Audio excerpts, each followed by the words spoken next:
Welcome friends. आज के इस वीडियो में मैं आपको बताऊंगा कवि तेनालीराम के बारे में। तेनालीराम का जन्म 16वीं सदी में भारत के आंध्र प्रदेश राज्य के गुंटूर जिले के गांव गरलापाडू में हुआ था।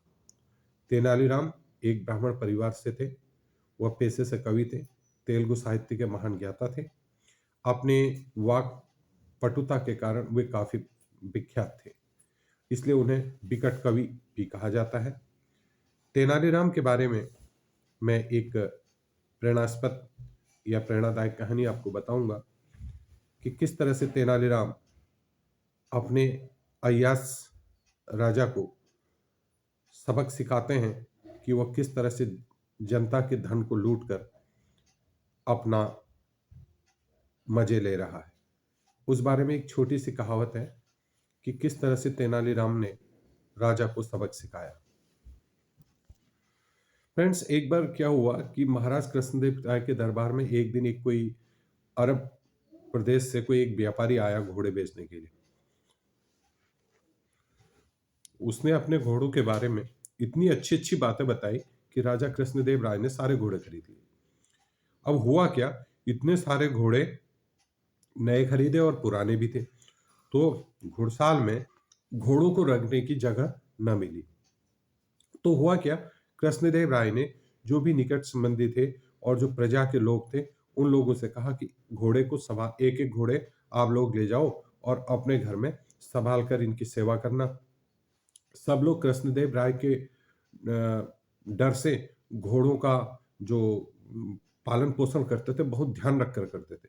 यानी कि अपने अपने अपना पेट काट कर भी घोड़ों को बहुत अच्छा चारा दाना पानी खिलाया करते थे।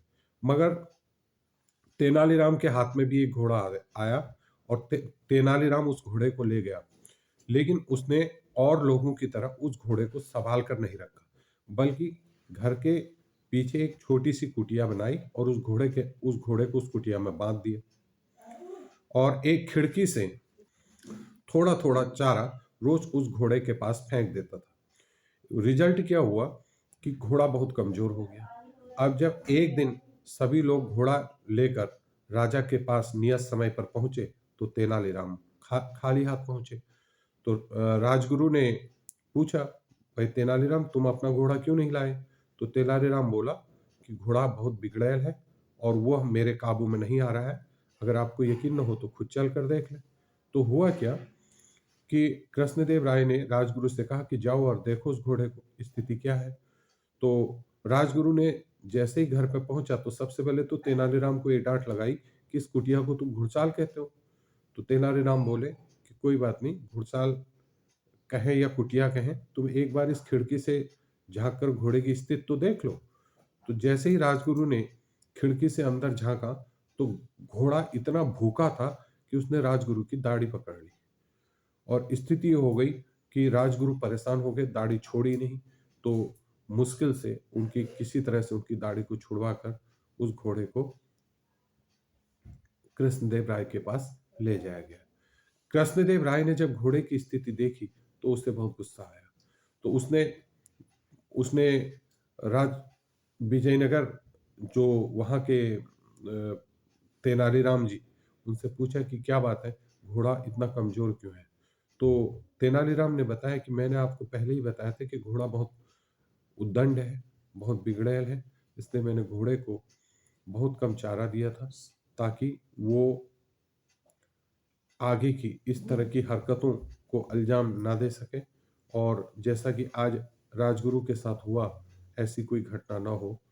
तो कृष्णदेव राय कहने लगे कि तुमने एक छोटी सी बात का हमारा पालन नहीं किया।